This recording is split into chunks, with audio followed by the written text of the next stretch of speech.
मैं बिट्टू कुमार स्वागत करता हूं आपके इस वीडियो में। हम लोगों ने क्षितिज भाग 2 का पूरा चैप्टर कंप्लीट कर लिया। आई होप कि आप लोग को अच्छे से समझ में आया होगा। आज हम लोग पढ़ेंगे कृत्या भाग 2, उसका पार्ट 1 पढ़ेंगे। ठीक, तो अच्छे से बुक खोल के बैठिएगा सामने में और थोड़ा देखिएगा। लॉन्ग वीडियो है लेकिन समझ में अच्छे से आ जाएगा। अब अगर आप लोग अभी से भी नहीं पढ़ रहे हैं तब बहुत गलत कर रहे हैं। ठीक है, आप सब कुछ छोड़ दीजिए, क्या किए क्या नहीं किए, कितना दिन क्या कर रहे हैं क्या नहीं, कुछ नहीं। अगर आप वीडियो देख रहे हैं तो ई पर्पस से देखिए कि अब अदर वीडियो नहीं देखना पड़े। अगर आपको ई वीडियो देख के दूसरा वीडियो देखना पड़ रहा है तो आप मत पढ़ो, तो ढेला फोड़ने वाला आप काम मत करो। आप सिर्फ पढ़ाई नहीं, सिर्फ रिवीजन करना है। आप एक्स्ट्रा कुछ नहीं पढ़ना, एक्स्ट्रा कुछ भी नहीं पढ़ना है कि अब इससे ज़्यादा नहीं। जो आप सिर्फ रिवीजन करना, आप साल भर क्या किए नहीं किए कुछ कोई मतलब नहीं, लेकिन अब रिवीजन करना स्टार्ट कर दीजिए।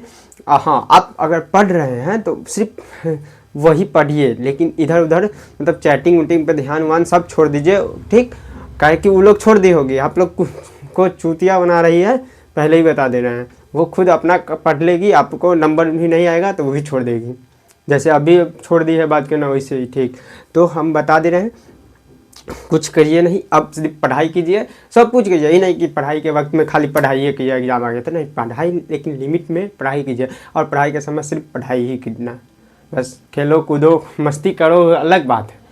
ये नहीं कहते कि पूरा 24/7 हर समय पढ़ते ही रहो, इससे कोई ज़रूरत नहीं है। जितना देर भी पढ़ो लेकिन सिर्फ पढ़ाई करो। ठीक, चलो आज ज़्यादा टाइम नहीं लेंगे, हम लोग पढ़ते हैं। कहानी पढ़ने से पहले लेखक के बारे में जान लेते हैं, लेखक क्या है। चलिए हम लोग स्टार्ट करते हैं।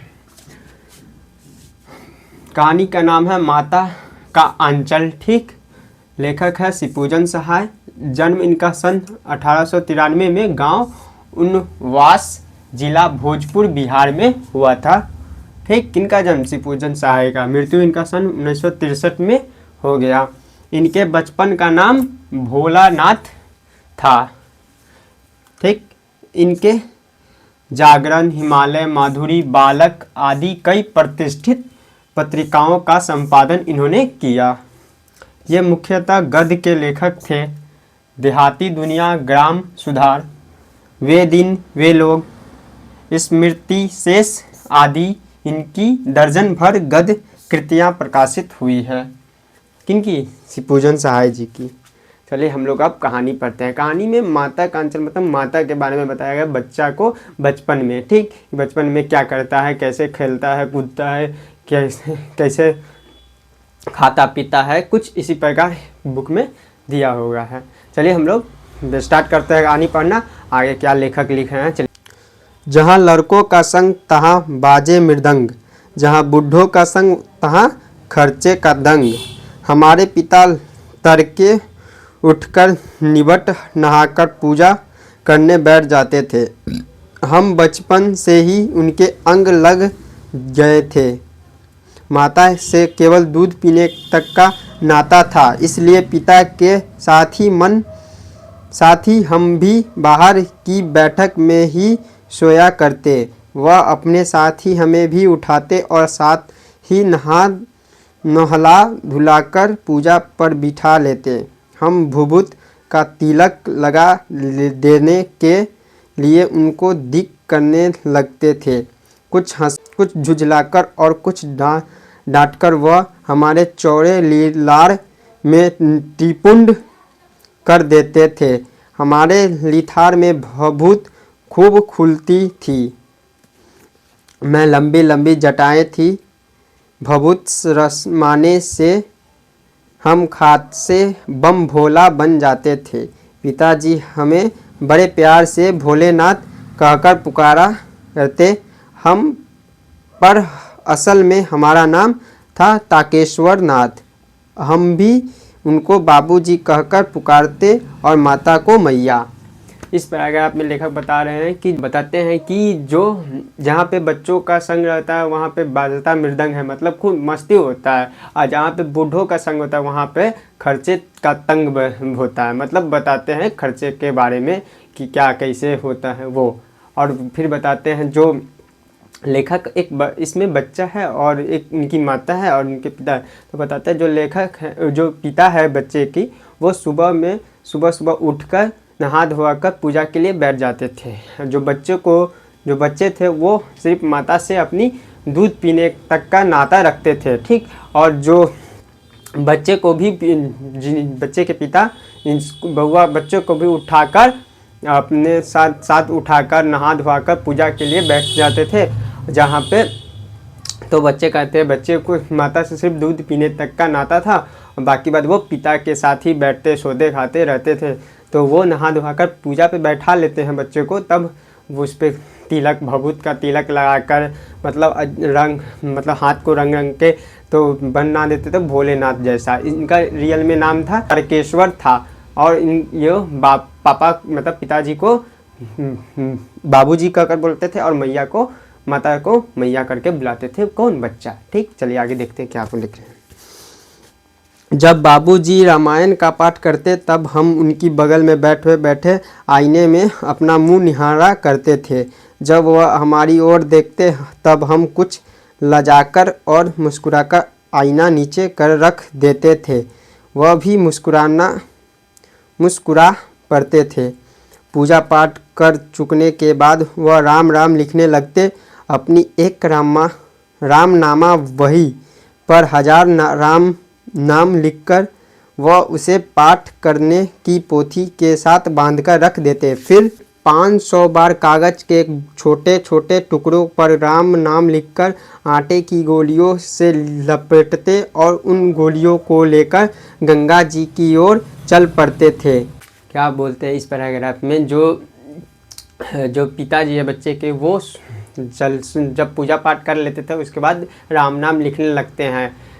एक रामनामा पोथी में, उसमें हजारों राम नाम लिखकर एक पोथी में बांधकर उसको रख देते थे। फिर उसके बाद 500 कागज़ के टुकड़े पे राम जी का नाम लिखकर वो आटे की गोली करके उस पर साट कर ले जाते थे, गंगा जी के ओर चल पड़ते थे। कुछ इसी प्रकार इस पैराग्राफ में आगे क्या बता चले पढ़ते। उस समय भी हम उनके कंधे पर विराजमान रहते थे। जब वह गंगा में एक एक आटे की गोलियां फेंककर मछलियों को खिलाने लगते तब भी हम उसके कंधे पर ही बैठे बैठे हंसा करते थे। जब वह मछलियां को चारा देकर घर की ओर लौटने लगते तब बीच रास्ते में झुके हुए पेड़ों की डालों पर हमें बिठाकर झुलाते थे। कभी कभी बाबूजी हमसे कुश्ती भी लड़ते। वह शिथिल होकर हमारे बल को बढ़ावा देते और हम उनके पछाड़ देते।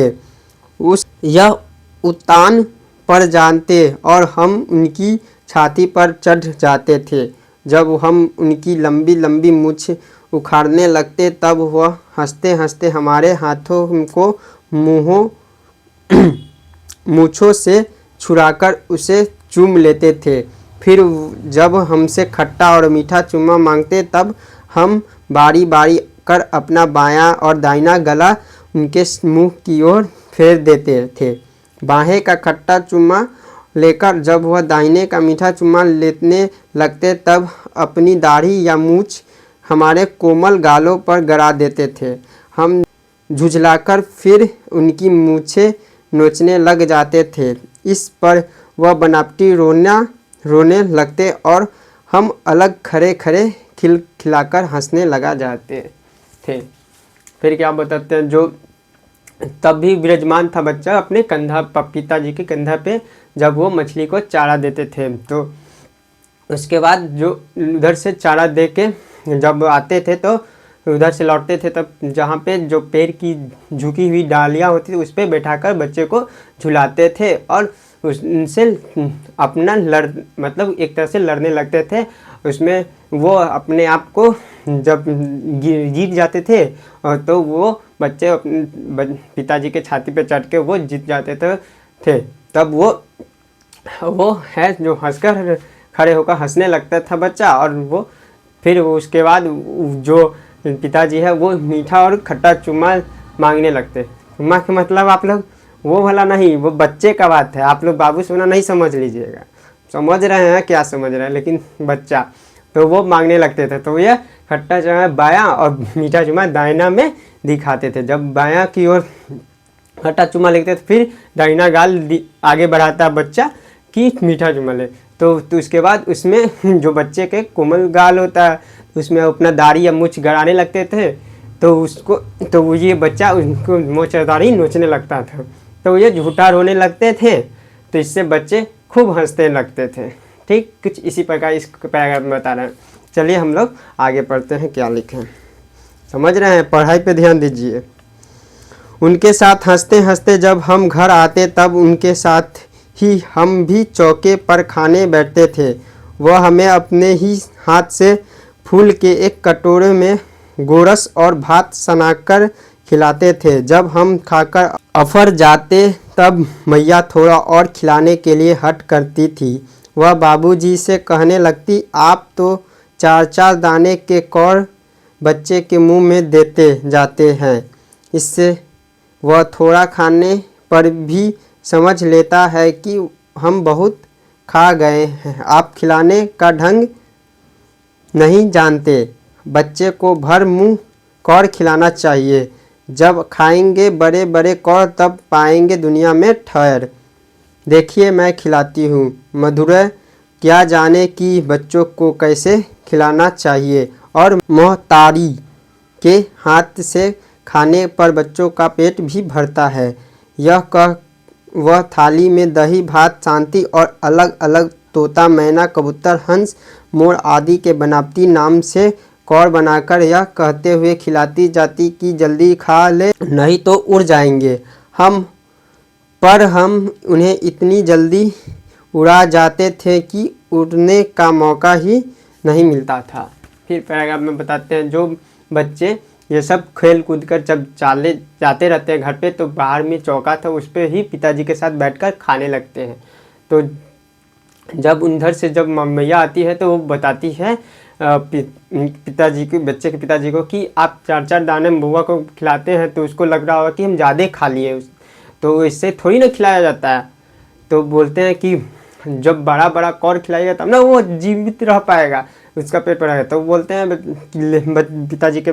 पिताजी बच्चे के पिताजी कि हम क्या जानने हैं इसके खाने के, बच्चे को खाना तो उसकी माता ही खिला पाती है।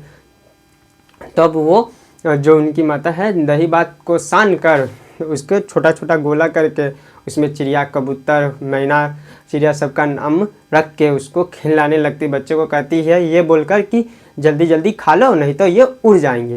तो बच्चे उड़ने से पहले इनको खा लेते हैं। कुछ इसी प्रकार बताते हैं। चलिए आगे क्या जब हम सब बनावटी चिड़ियों को चट कर जाते थे तब बाबूजी कहने लगते, अच्छा अब तुम राजा हो जाओ, खेलो। बस हम उठकर उछलने कूदने लगते थे। फिर रस्सी से में बांधा हुआ काठ का घोड़ा लेकर नंग धरंग बाहर गली से निकल जाते थे।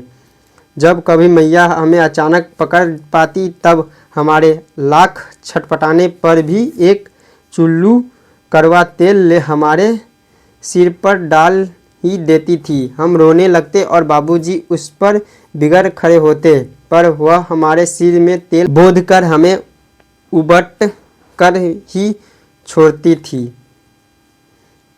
फिर हमारी नाभि और लार में काजल की बिंदी लगाकर छोटी गुत्ती और उसमें फूलदार लट्टू बांधकर रंगीन कुर्ता टोपी पहना देती थी। हम साखे कन्हैया बनकर बाबूजी की गोद में सिसकते सिसकते बाहर आते थे।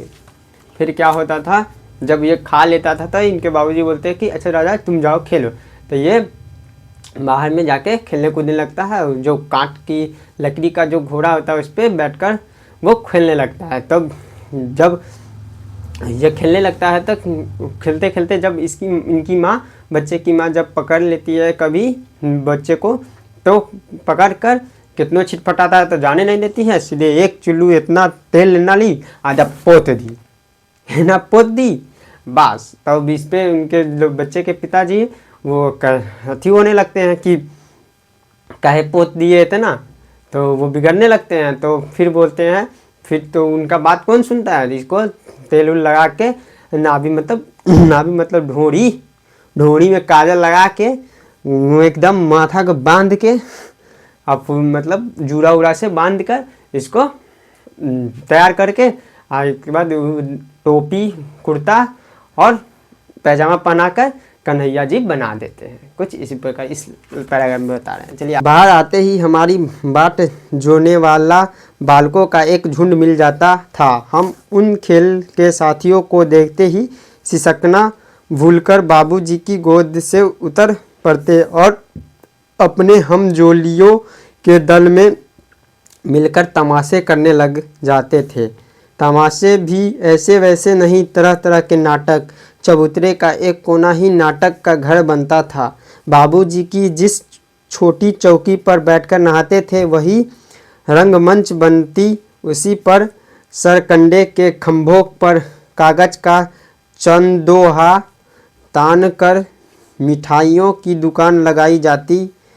उसमें चीलम के खोचे पर कपड़े के थालों में ढेले के लड्डू, पत्तों की पूरी, कचौड़ियाँ, गीली मिट्टी की जलेबियाँ, फूटे घड़े के टुकड़ों के बतासे आदि मिठाइयाँ सजाई जाती। खड़े ठिकड़ों के बटखरे और जस्ते के छोटे छोटे टुकड़ों के पैसे बनते। हम ही लोग खरीदार और हम ही लोग दुकानदार। बाबूजी भी 2-4 गोरखपुरिये पैसे खरीद लेते थे। थोड़ी देर में मिठाई की दुकान बढ़ाकर हम लोग गंधौरा बनाते थे। धूल की मेर दीवार बनती और थिनकों का छप्पर, धातुन के खंबे, दिया सलाई की पेटियों के किवाड़े, घड़े के मुहरे की चूल्हा चक्की, दिए की कढ़ाई और बाबूजी की पूजा वाली आचमनी कलची बनती थी। पानी के घी, दूध के पिसान और बालू की चीनी से हम लोग जयोनार तैयार करते थे। हम ही लोग जयोनार करते और हम ही लोग की जयोनार बैठती थी। जब पतंग बैठ जाती थी तब बाबूजी भी धीरे से आकर पात के अंत में जमीने के लिए बैठ जाते थे। उनको बैठते देखते ही हम लोग हंसकर और दौरंदा बिगाड़कर भाग चलते थे। वह भी हंसते हंसते लोटपोट हो जाते और कहने लगते, फिर कब भोज होगा भोलेनाथ। फिर इस पैराग्राफ में लेखक बताते हैं कि जो बच्चे थे जो अपने मंडली मतलब साथियों को देखकर अपने पिताजी के गोद से उतर जाते थे और चले जाते थे उसमें खेलने। उसमें होता था, नाटक करते थे जिसमें एक जो घर के चबूतरे होते थे उसका रंगमंच था, मतलब चबूतरे पे ही खेलते थे। और जो पिताजी के जो जिस पे छोटी चौकी थी जिसमें नहाते थे वो लेके आते थे, वो उस पर खेलते लगते थे। उसी पे भोज बनाते, मतलब कि वो उसी पे रख के मिठाई की दुकान खोलते हैं जिसमें जलेबी बनाते हैं, गीले मिट्टी की लड्डू बनाते हैं ढेला का, फिर से वगैरह वगैरह करके वो मिठाई की सामान बनाते हैं, दुकान में लगाते हैं, सरकंडे के खंभे टांगते हैं और वहाँ पे मिठाइयाँ बेचने लगते हैं। फिर जो इनके पिताजी हैं वो जो पैसे था वो खपटा, घड़ा का फूटा हुआ खपटा नहीं होता, उसके पैसे ये लोग बनाते थे। तो वो खरीदते बेचते थे। जब इनके पिताजी कभी कभी देखते थे आते हैं वो भी खरीदने लगते, जिस पे ये लोग हंसने लगते हैं और वो दुकान को तोड़ ताड़ के आगे बढ़ जाते। फिर क्या होता था, ये लोग अति भोज बनाते थे। भोज में ये लोग तिनके का छप्पर, दातुन का खंबे, जो घड़े का मुहर्रे होता है उसका चूल्हा चक्की बनाकर, बालू का चीनी, पानी का घी, ये सब बनाकर ये लोग भोज बनाते थे। तो भोज में बनाते थे जिसमें ये लोग खुद खाते थे और खुद बनाते थे और खुद खाते थे। कभी कभी इनके पिताजी आकर साइड में बैठ जाते थे पत्ते के बगल में, और तो ये लोग हंसने लगता था और ये सब तोड़ता देता था। फिर वो पिताजी इनको बोलते हैं कि फिर कब बनेगा भोलेनाथ ये भोज। ठीक, कुछ इसी प्रकार बताते हैं इस पैराग्राफ में। आगे क्या बता, चलिए हम लोग देखते हैं। कभी कभी हम लोग बारात का भी जुलूस निकालते थे। कन अस्तर का तंबूरा बजता, अमोले को घिसकर शहनाई बजाई जाती, टूटी चूहेदानी की पालकी बनती।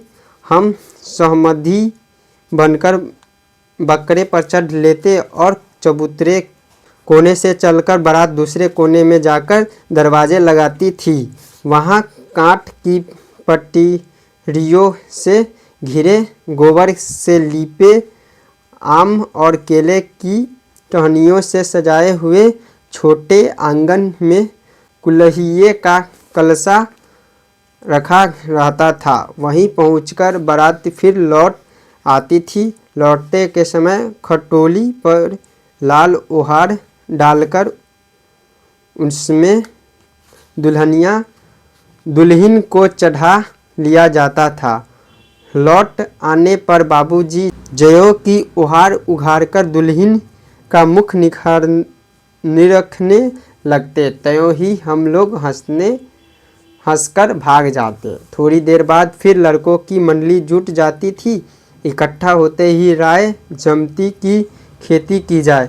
बस चबूतरे के छोर पर घिरनी गड़ जाती और उसके नीचे की गली कुआं बन जाती थी। मूज की बटी हुई पतली रस्सी में एक कर बांध गराड़ी पर चढ़ाकर लटका दिया जाता और दो लड़के बैल बनकर मोट खींचने लग जाते। चबूतरे खेत बनता। कंकड़, बीज और ढेंगा हल जुआ था। बड़ी मेहनत से खेत जोते, बोए और पटाए जाते। फसल तैयार होते देर न लगती और हम हाथों हाथ फसल काट लेते थे। काटते समय गाते थे। कभी कभी हम लोग बारात का जुलूस निकालते थे। वो क्या करते थे, जो कन अस्तर का तंबूरा बजता, अमोले, जो अमोले का अर्थ हो गया आम का जो पौधा होता है नई वाली, वो उसको घिसकर शहनाई बजाती रहती है। और उसके बाद जो और टूटी चूहेदानी का पालकी बनाता है। और उसके बाद ये लोग समधी बनकर आगे चले जाते हैं बारात की ओर। फिर बारात का जो होता है वो एक घर का एक कोना से दूसरे कोना तक, फिर एक कोना से जाते हैं, दूसरे कोना पे बारात लग जाती है, दूरा लग जाती है। ठीक, और इसके बाद क्या होता है, पे कांट की पटरियों की लाइन बनाकर गोबर से लिपटा हुआ और कुल्हिया का कलसा रखकर वो बारात की तरह उसको सजा दिया जाता है। ठीक, फिर उसके बाद वहीं पहुंचकर फिर बारात वापस आती है। हमें कटोली पर लाल कलर का कपड़ा रखते हैं। और उसके बाद बारात को जब लेके आते हैं दुल्हन को, तब इनके जो बच्चे के पिताजी हैं वो खटोली को उघाड़ कर देखते हैं दुल्हन के चेहरा। जैसे ही देखते हैं ये लोग हंसने लगते हैं। फिर थोड़ी देर बाद उस बच्चे की साथियों की मंडली जुटती है तो सोचते हैं कि खेती की जाए। खेती करने के लिए वो चबूतरे की छोर पर घिरनी गड़ जाती, उसके नीचे की गली को कुआं बन जाता है। ठीक, फिर उसके बाद दो लड़का बैल बन जाता है। उसके बाद जो बरंडा है वो अब क्या बन जाता है, खेत बन जाता है। फिर उसके बाद जो कंकड़ होते हैं वो बीज, जो ठेंगा होता है ये वो हल जो हाटा बन जाता है। बड़ी मेहनत से ये लोग खेत को में बीज को बोते हैं, फिर पाटाते हैं पानी को। फिर उसके बाद देखते ही देखते फसल बड़े होते हैं तो ये लोग हाथों हाथ काट लेते हैं। फिर काटते समय ये लोग क्या गाते हैं, चलिए हम लोग देखते हैं। ऊंच नीच में बई कियारी, जो उपजी सो भई हमारी। बता, ऊंचे नीचे में जो कियारी है उसमें जो उपजता है वो होता है मेरा। कुछ इसी प्रकार गाते हैं कि ऊंच नीच में हुई कियारी, जो उपजी हो भई हमारी। ठीक, और एक क्या लिखते हैं लेखक, चलिए हम लोग देखते हैं। फसल को एक जगह रखकर उसे पैरों से रौंद डालते थे। कसोड़ों का सूप बनाकर और ओसाते और मिट्टी की दिए के तराजू पर तौलकर राशि तैयार कर देते थे। इसी बीच बाबूजी आकर पूछ बैठते थे, इस साल की खेती कैसी रही भोलेनाथ। बस फिर क्या हम लोग ज्यों का त्यों खेल खलिहान छोड़कर हंसते हुए भाग जाते थे। कैसी मौज की खेती थी। ऐसे ऐसे नाटक हम लोग बराबर खेला करते थे। भी कुछ देर ठीक ठक कर हम लोगों के तमाशे देख लेते थे। जब कभी हम लोग ददरी के मेले में जाने वाले आदमियों का झुंड देख पाते तब कूद कूद कर चिल्लाने लगते थे, चलो भाइयों ददरी, सत्तू पिसान की मोटरी। अगर किसी दूल्हे के आगे आगे जाती हुई ओहारदार पालकी देख पाते तब खूब जोर से चिल्लाने लगते थे। फिर क्या होता है, फिर ये लोग फसल को एक जगह रखकर पैर से कुचल देते हैं, मतलब रौंद देते हैं। फिर मिट्टी का एक कटोरा में, तो उसका मिट्टी के छिछाल का जो कटोरा बनाते हैं ये लोग, उसको उसमें सूप डालकर उसको ओसाते और फिर मिट्टी के दिए के तराजू बनाते, उसको तौलते हैं और राशि देखते हैं। बच्चे के पिताजी आते हैं और पूछते हैं कि इस साल कितने फसल हुए हैं भोलेनाथ। फिर क्या, ये लोग हंसने लगते हैं, सब कुछ छोड़ छाड़ के भाग जाते हैं हंसते हुए। फिर भाग जाते हैं और बोलते हैं कैसी मौज की खेती। फिर ऐसे ऐसे नाटक वो लोग करते रहते थे, खेलते कूदते रहते थे। फिर क्या होता है, जब कभी ये हम लोग जो ददरी के मेला देखते हुए आदमी को जाते हुए देखते हैं, तो ये लोग जोर से कूदने फादने और चिल्लाने लगते हैं। जब किसी को दूल्हे के आगे ओढ़ेदार पालकी को ये लोग देख लेता है बच्चे लोग, ये लोग चिल्लाने लगते हैं जोर जोर से। कुछ इसी प्रकार इस पैराग्राफ में बता आगे क्या बता रहे, चलिए हम लोग रहरी में रहरी पुराण रहरी, रहरी में रहरी पुराण रहरी, डोला के कन्या हमार मेहरी। अब बोलते हैं ये लोग क्या चिल्लाने लगता है, अरहर रोहरी मतलब मसूर का दाल, रोहरी के पुराण में रोहरी मतलब अरहर के पुराण में अरहर, और डोला के कन्या हमार मेहरी मतलब डोला जो होता है दूल्हा, उसके जो पत्नी होता है वो हमार। ये लोग चिल्लाने लगते हैं इसे। रोहरी के पुराण में रोहरी, ढोला के कन्या हमार मेहरी। ये लोग बच्चे में केहन कमाल करे छे, मतलब जब लड़की देखा नहीं मतलब चिल्लाने लगा कि मेहरी। बताइए तब लेखक बताते बच्चे हैं अभी, दूध के दांत टूटल नहीं कि दूध के दांत टूटा नहीं कि मेहरी मेहरी चिल्लाने लगता है हो भाई। चलिए हम लोग का क्या आगे देखते हैं।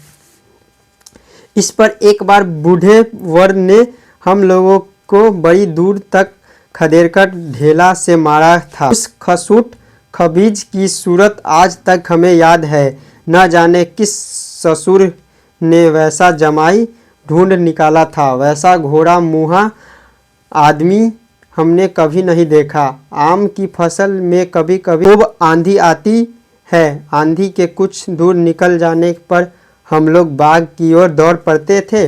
वहाँ चुन चुनकर घुले घुले गोपी आम चापते थे। क्या हुआ, एक बूढ़ा जो को खैटने लगा, ऐसे ही बोलता था, चिढ़ाता था तो खैटने लगा, बड़ी दूर तक इन लोग को खैटा। फिर जो बोलते हैं कि उसका चेहरा जो बूढ़ा था मतलब उन लोग का खड़ूस बुढ़वा के चेहरा अभी तक इन लोग को याद था। न जाने कौन ससुर ये जमाई बूढ़ा सरियल आदमी को अपना जमाई बना लिया। और बोलते हैं ऐसा घोड़ा मुँहा आदमी को हमने आज तक कभी नहीं देखा। फिर क्या होता था, जो आम का जब सीज़न आता था तो आंधी आती थी तो आम गिरने लगता था। तो जब आंधी थोड़ा दूर मतलब आंधी शांत थोड़ा हो जाता था, ये लोग बाग में दौड़ कर जाते थे और आम को चुन चुन कर जो घुला हुआ था वो चापते हुए आते हैं। कुछ इसी प्रकार बताते हैं। चलिए हम लोग आगे क्या एक दिन की बात है, आंधी आई और पट पड़ गई। आकाश काले बादलों से ढक गया, मेघ गरजने लगे, बिजली कौंधने और ठंडी हवा सुनाने लगी, पेड़ झूमने और ज़मीन चूमने लगे। हम लोग चिल्ला उठे, एक पैसा की लाई, प्यार में छितराई, बरखा उधेर बिलाई। लेकिन बरखा न रुकी और भी मूसलाधार पानी होने लगा।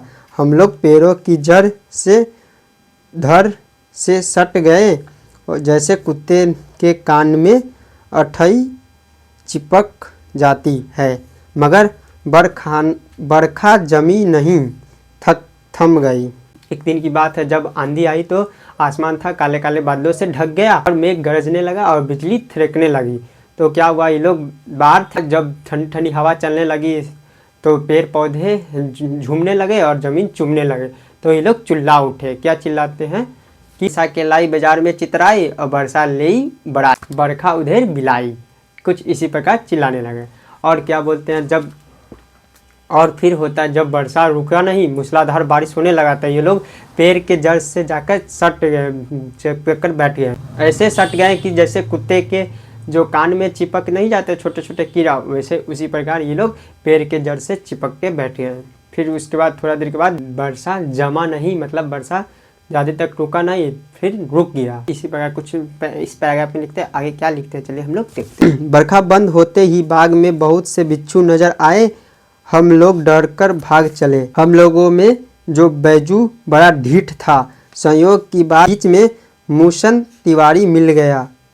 बेचारे बूढ़े आदमी को सूझता कम था। बैजू उनको चिढ़ाकर बोला, बुढ़वा बेईमान मांगे करेला का चोखा।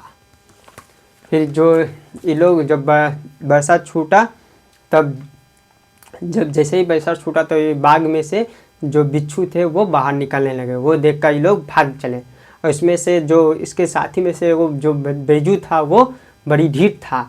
वो एक बूढ़ा आदमी को दिखाई नहीं देता था, उसको ये चिढ़ाने लगा। क्या चिढ़ाने लगा? बुढ़वा बेईमान मांगे करेला का चोखा। इस प्रकार वो बैजू है वो बुढ़वा को चिढ़ाने लगा। ठीक, आगे क्या होता है चलिए हम लोग देखते हैं। हम लोगों ने भी बैजू के सुर में सुर मिलाकर यही चिल्लाना शुरू किया। मसून तिवारी ने बेतहासा खदेड़ा। हम लोग तो बस अपने अपने घर की ओर आंधी हो चले। जब हम लोग न मिले सके तब तिवारी जी सीधे पाठशाला में चले गए। वहाँ से हमको और बैजू को पकड़ लाने के लिए 4 लड़के गिरफ्तारी वारंट लेकर छूटे। इधर ज्यों ही हम लोग घर पहुँचे त्यों ही गुरुजी के सिपाही हम लोगों पर टूट पड़े। बैजू तो 9-2-11 हो गया। हम पकड़े गए। फिर तो गुरुजी ने हमारी खूब खबर ली। फिर क्या हुआ, ये लोग भी वैसने आदमी था। ये लोग भी बैजुए की तरह था। ये लोग भी जो साथ में चिल्लाने लगा, मसून तिवारी जी को चिढ़ाने लगा। तो वो ये लोग को बहुत खदेड़े तो ये लोग आंधी की तरफ भाग गए। तो ये लोग क्या किए, जो मसून तिवारी थी वो अपने 4 लड़के को भेजा, अरेस्ट वारंट लेकर इसके घर भेजा। फिर क्या हुआ, जब ये घर पहुंचा तो जो 4 सिपाही को जो भेजे थे उसमें जो बैजू था वो 9-2-11 मतलब भाग गया। जो ये बच्चे थे वो पकड़े गए। जब ये पकड़े गए तो इसको जब ले गया गुरुजी के पास, मतलब वो टीचर थे, मतलब शिक्षक थे। ये सब गजब आदमी है, लेकिन बच्चा भी खुरपाती है। बच्चा नहीं है, खुरपाती है ये लोग भी। तब जब ये पकड़ा गया तो गुरुजी इसका खूब आशीर्वाद दिए। आशीर्वाद का मतलब समझिए रहे हैं क्या किए होंगे। चलिए आगे हम लोग देखते हैं क्या हुआ। बाबूजी ने यह हाल सुना। वह दौड़े हुए पाठशाला में आए। गोद में उठाकर हमें पुचकारने और फुसलाने लगे। पर हम दुलारने से चुप होने वाले लड़के नहीं थे। रोते रोते उनका कंधा आंसुओं से तर कर दिया। वह गुरुजी की चिचौड़ी करके हमें घर ले चले। रास्ते में फिर हमारे साथी लड़कों का झुंड मिला। वे जोर से नाचते और गाते थे। फिर क्या हुआ, जब ये था तो बच्चे के जब पिताजी को पता चला तो ये दौड़ते हुए पाठशाला आए और इसको बच्चे को गोदी में उठाकर और उसको फुसलाने और मतलब फुसलाने लगे कि कोई बात नहीं। लेकिन ये चुप होने वाला है।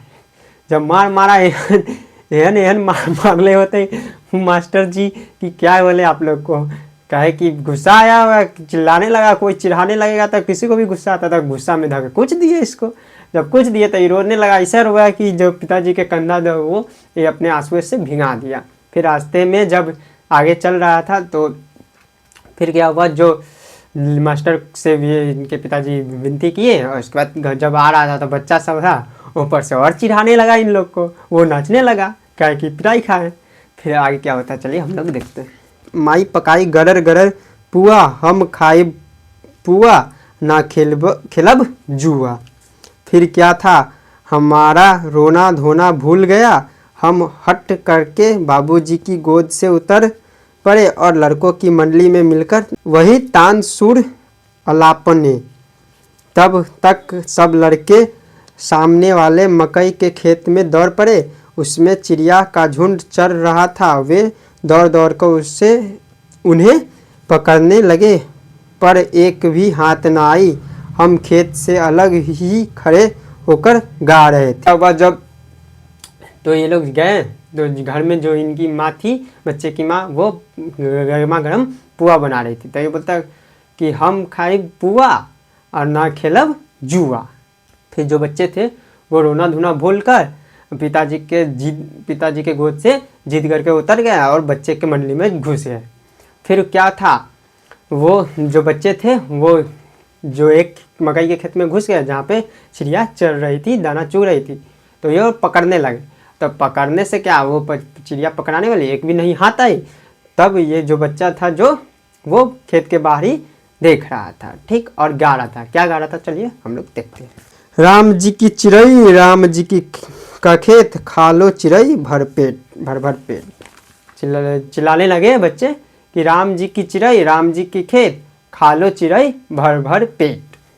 ये चिल्लाने लगे और गाने लगे बच्चे। तो फिर आगे क्या बोलते, चलिए हम लोग। हमसे कुछ दूर बाबूजी और हमारे गांव के कई आदमी खड़े होकर तमाशा देख रहे थे और यही कहकर हंसते थे कि चिड़िया की जान जाए लड़कों का खिलौना।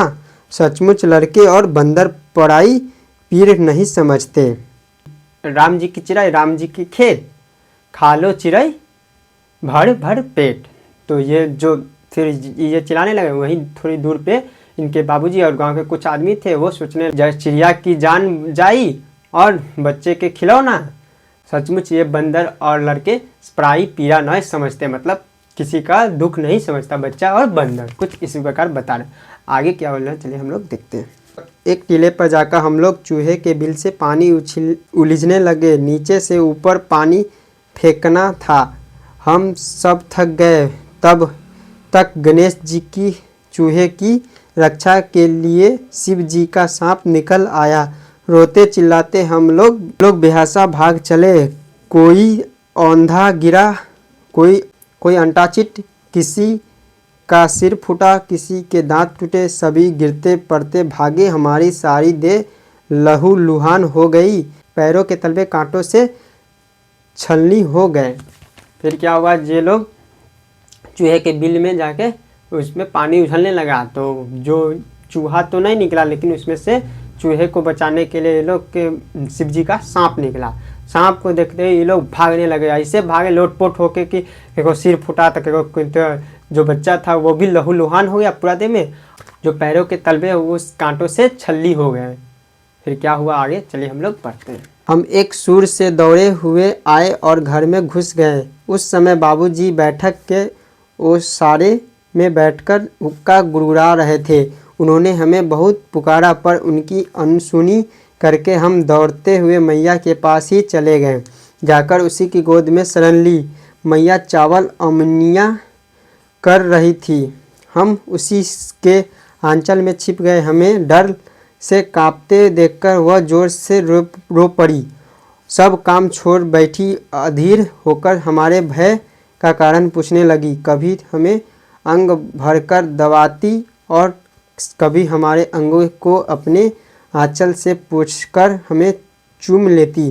बड़े संकट में पड़ गई।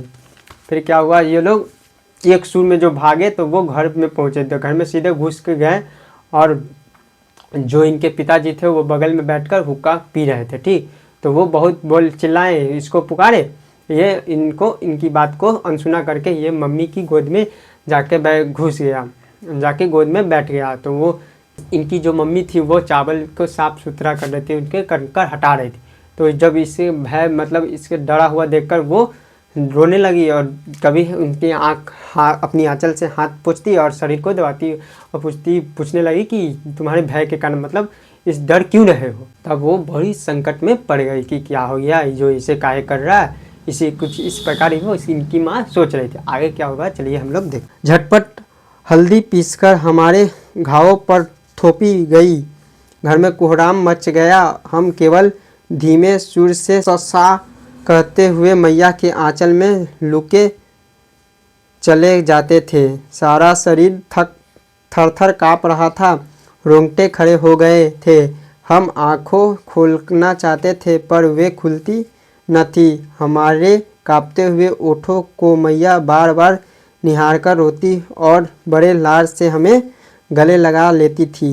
इसी समय बाबूजी दौड़ आए, आकर झट हमें मैया की गोद से अपनी गोद में लेने लगे, पर हमने मैया के आंचल की प्रेम और शांति के चंदोबे की छाया न छोड़ी।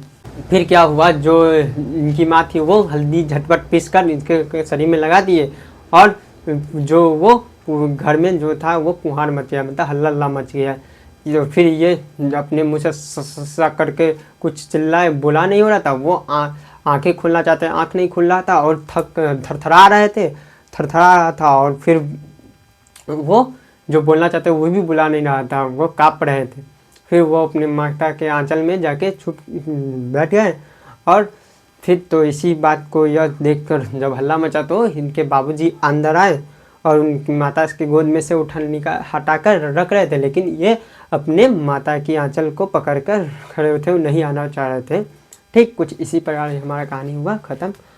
चलिए हम एक सारांश में बताते क्या हुआ। लेखक बताते हैं इस कहानी में जो बच्चे के पिताजी वो सुबह सुबह उठकर नहा धोकर पूजा करने लगते हैं और बच्चे सोचते हैं कि बच्चे इनकी माता से सिर्फ इतना हर ही नाता था कि वो दूध पी सके, उसके बाद वो पिताजी के साथ रहता था, उतना माता से नाता नहीं था। तो बच्चा जो था, जो पिताजी था बच्चे के, वो बच्चे को अपने साथ ही उठाकर नहा धोकर पूजा करने के लिए बैठा देते थे।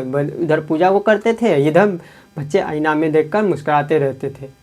कभी कभी जब बच्चे मुस्कुराते थे तो इनके पिताजी देखते और मुस्कुराने लगते थे, तो इससे ये लजाकर और मुस्कुराने लगते थे और शीशा को मतलब आईना को नीचे रख देते।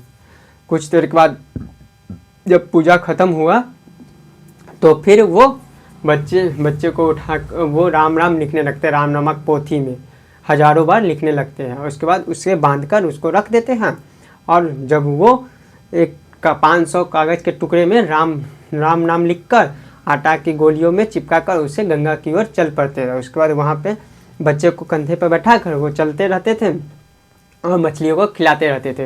ये देखकर उन बच्चे खूब हंसते रहते थे। उसके बाद जब आते थे तो झुकी हुई ढाली पर बच्चे को बैठा कर वो खेलते लगते थे, कभी वो लड़ने लगते थे और वो अपने आप को गिराकर वो बच्चे को तब बच्चे उनके छाती पे बैठ जाते थे और वो जीत की खुशी मनाने लगते, हंसने लगते थे और बच्चे खूब हंसते थे।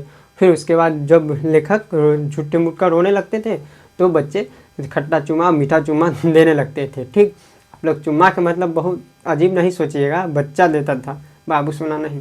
ठीक, बच्चा देता था तो चुम्मा देते थे, खट्टा बाएं और दाएं और मीठा चुम्मा लेकर। तो जो बच्चे के कोमल गालों में अपने दाढ़ी मोछ गड़ाने लगते, तो वो बच्चा खींचने लगता था उसको दाढ़ी मोछ को, तो वो छुट मुट कर रोने लगते थे।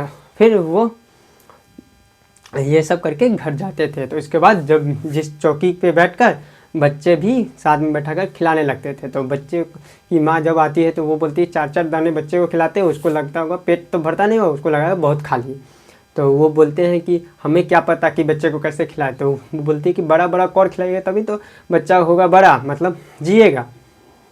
और तो वो माता जी उनकी थी बच्चे को लेके दही और भात को शांति अलग अलग चिड़िया के नाम रख के उसको खिलाने लगती है। बोलती है कि देखो ये अगर जल्दी जल्दी खा लो नहीं तो चिड़िया उड़ जाएगा, उस चिड़िया को उड़ने से पहले बच्चे खा लेते हैं। फिर उसके बाद बच्चे के पिताजी बोलते हैं राजा जाके खेल लो। खेलते खेलते जब बगल में बरामदा था वो लकड़ी के घोड़े पे बच्चा खेलने लगता है। जब माता जी इनको पकड़ लेते हैं बच्चे को तो एक चिलवा कड़वा तेल सरसों का तेल लेते हैं, माथा पर थोप देते, थोप के उसको बाल उल बांध के और टीका का नाभि में तो ढोड़ी में, हाँ ढोड़ी में काजल लगा के, आँख में काजल लगा के बच्चे को कन्हैया जैसे बना देते थे। तो बच्चे को कुर्ता टोपी और पैजामा पहनाकर कन्हैया जी बना देते थे। ठीक, उसके बाद बच्चे खेलने लगते थे अपने साथियों के साथ। जब खेलते खेलते वो कभी चबूतरे पे ही बरामदा में वो खेलते रहते थे, कभी भोज बनाते तो कभी मिठाई की दुकान करते तो कभी बारात निकालते, कभी खेती करते थे, कुछ इसी प्रकार खेलते रहते थे। फिर एक दिन हुआ कि जब तेज आंधी आई, ठीक, तो बच्चे डर गए वो पूरा बादल, काले बादल से, पूरा आसमान काले बादल से ढक गया। तो वो पेड़ के जड़ के सामने जाके चिपक के बैठ गया। कैसे, जैसे कुत्ते के कान में कीड़ा जैसे लगता है वैसे ही जाके बैठ गया। जब बरसात शांत हुआ तो चलने लगा। तो जब बाग में, जब शांत हुआ तो बाग में जो बिच्छू थे वो दिखा नहीं। इसको देखकर लोग भागते चले गए। भागते भागते जो इसमें जो साथी में जो बेजू था वो ढीठ था। वो बच्चे, वो एक बूढ़ा थे, गुरुजी थे, उनको चिढ़ाने लगा। तो उसके साथ साथ ये लोग भी चिढ़ाने लगे। तो चिढ़ाते चिढ़ाते भागते थे, उसको बहुत दूर खींचा और खींच कर तब पकड़ा नहीं गया। तब वो बूढ़ा जो गुरुजी थे वो गए और 4 बच्चे को भेज दिए। तो जो ढीठ था, बेजू था, वो भाग गया, लेकिन ये पकड़े गए। तो इसको खूब कूटे गुरुजी। उसके बाद ये पता चला तो इसके पिताजी आए, उसको गोदी में उठाकर मनाने लगे। उसके बाद जगाए तो ये मरने वाला नहीं था, रोने लगा।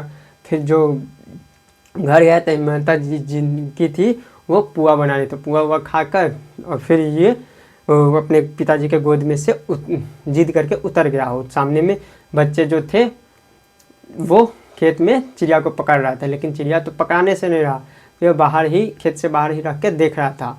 ठीक है, उसके बाद जो थोड़ा ही देर बगल में इनके पिताजी थे वो देखकर बोलते हैं कि चिड़िया की जान जाए और ये बच्चा और बंदर के में दूसरे के पीड़ा दिखा नहीं देता है। कुछ इस पर हुआ।